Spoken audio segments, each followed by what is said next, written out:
Welcome everybody. What's going on? Keys Boxing Gym Talk, man. What's going on, brother? What's going on, brothers and sisters? Real quick, man. You know, it's been a busy week and stuff like that, but I did want to give my prediction. It's a busy fight weekend, but the ones that's sticking out, the one that's everybody that's going to be talking about is Errol Spence versus Tim Tszyu. Please like and subscribe.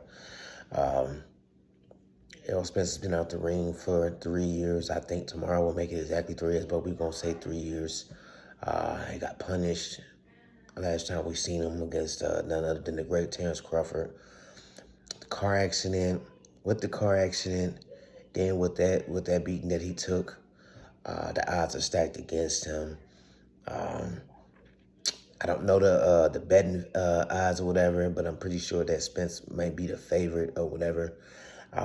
Tim Tszyu has some major setbacks. We know that Tim Tszyu is not the same fighter that he once was when he was undefeated, up and coming, was a prospect and stuff. He is a one-time champion, but I think that he was a champion beat by default because I think he was elevated or something like that. I'm not sure, but nonetheless, since that time, he has had 3 defeats. One of them come from a decision, lost to Fedor, then the others from knockout losses to Murtazaliev and then a rematch with Fedor. One thing I can say about this, if Errol Spence dominates this fight, I don't want guys to be surprised.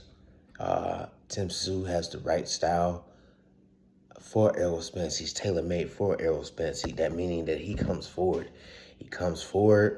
And that's just something that Errol Spence loves.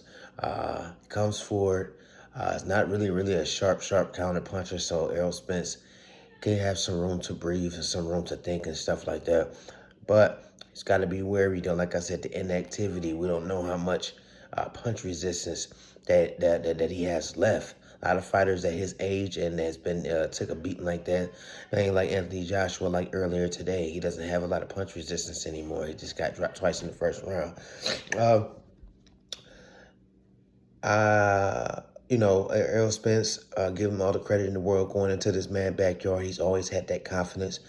Some people will say arrogance. Sometimes I say arrogance because, you know, he took a lot, like 13, 14 months off before fighting the best fighter in the world, pound for pound, and that's Terrence Crawford. After the car accident, he didn't get a tune-up or anything like that. He went straight to Danny Garcia.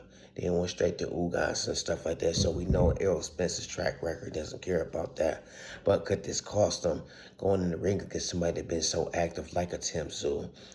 Tim Tszyu has been in 154 pounds for a long time. Well, this fight is 159 now because Errol Spence requested it. But as I said, though, his last fight, Errol Spence I'm talking about, was at welterweight. We don't know how he's going to be able to take a punch against somebody at 154 pounds. I said this about Bruce Ennis when he fought Xander Zayas. I said the only thing we have to worry about is how well he could take a punch at 154 pounds.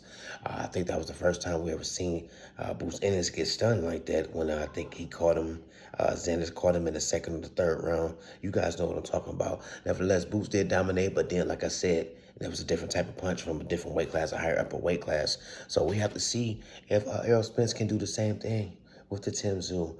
Yes, Tim Tszyu punch is not going to be as sharp as as Terrence Crawford's. Like I said, Terrence Crawford is a master at hitting you with punches that you can't see and hurting you even more. I don't think Tim Tszyu has that ability. He comes forward. So I'm going to go with Errol Spence. I'm going to say a late fight stoppage or a stoppage on cuts from punches or something like that. That's what I'm going to give. Don't be surprised, like I said, if he dominates Tim Tszyu, or don't be surprised if Tim Tszyu dominates Errol Spence because of the inactivity. But my gut feeling is telling me that Errol Spence is going to win this. He's going to have some trouble in the beginning, getting acclimated, getting the ring rust off and stuff like that. But I see him being the victor tonight. You guys like and subscribe. I will be back with another recap of all the fights that happened today, not just the Errol Spence fight. I just been all over the place today. We're talking about the fights that happened on the undercard with Anthony Joshua and Pringle. I'm putting that in there as well, man. And where did they go from there? Like, subscribe, and holler at y'all later on.